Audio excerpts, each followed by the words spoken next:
Again, I am asking, if you are watching this video, make a donation so that I may be allowed to preach the word of God to everybody out there. Thank you. The death of Abraham. Abraham had taken another wife, whose name was Keturah. She bore him Zimran, Jokshan, Medan, Midian, Ishbak, and Shua. Jokshan was the father of Sheba and Dedan. The descendants of Dedan were the Ashurites, the Lushitites, and the Lumites. The sons of Midian were Ephah, Epher, Hanok, Abida, and Eldah. All these were descendants of Keturah. Abraham left everything he owned to Isaac, but while he was still living, he gave his gifts to the sons of his concubines and sent them away from his son to Isaac to the land of the east. Abraham lived 175 years. Then Abraham breathed his last and died a good old age, an old man and full of years, and he was gathered to his people. His sons Isaac and Ishmael buried him in the cave of Machpelah near Mamre. In the field of Ephron, son of Zohar, the Hittite, the field Abraham had brought from the Hittites, there Abraham was buried with his wife Sarah. After Abraham's death, God blessed his son Isaac, who then lived near Beer Lahai Roi. Ishmael's sons. This is the account of the family line of Abraham's son Ishmael, whom Sarah's slave Hagar the Egyptian bore to Abraham. These are the names of the sons of Ishmael, listed in the order of their birth. Nebaioth, the firstborn of Ishmael, Kedar, Abdil, Mizbam, Mishha, Duma, Masa, Hadad, Tema, Jetur, Napish, and Kedema. These were the sons of Ishmael, and these are the names of the 12 tribal rulers according to their settlements and camps. Ishmael lived 137 years. He breathed his last and died, and was gathered to his people.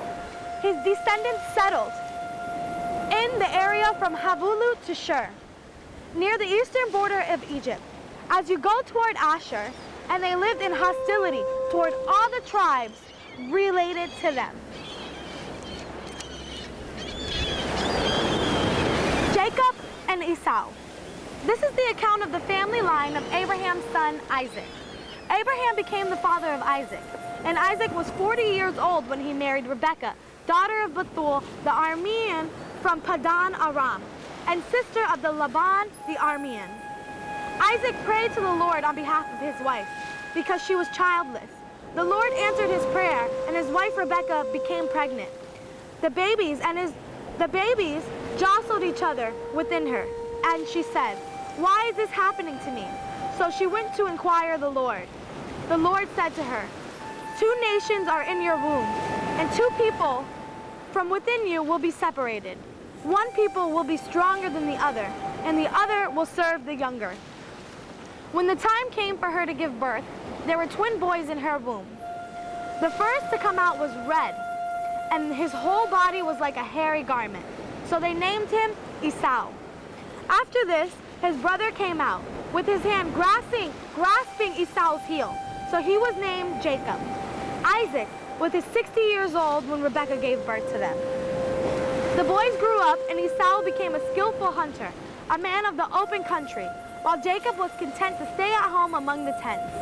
Isaac, who had a taste for wild game, loved Esau, but Rebekah loved Jacob. Once, when Jacob was cooking some stew, Esau came in from the open country, famished. He said to Jacob, "Quick, let me have some of that red stew. I'm famished." That is why he was also called Edom. Jacob replied, "First, sell me your birthright." "Look, I'm about to die," Esau said. "What is the birthright to me?"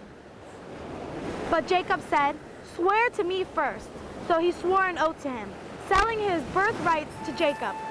Then Jacob gave Esau some bread and some lentil stew. He ate and drank, and then got up and left. So Esau despised his birthright. Isaac and Abimelech. Now there was a famine in the land, besides the previous famine in Abraham's time, and Isaac went to Abimelech, king of the Philistines in Gerar. The Lord appeared to Isaac and said, "Do not go down to Egypt, live in the land where I tell you to live. Stay in this land for a while, and I will be with you and will bless you. For to you and your descendants I will give all these lands and will confirm the oath I swore to your father Abraham. I will make your descendants as numerous as the stars in the sky and will give them all of these lands. And through your offspring, all nations on earth will be blessed. Please, if you are listening, I ask you again to make a donation so that I may be able to preach the word of God to everybody out there. Thank you.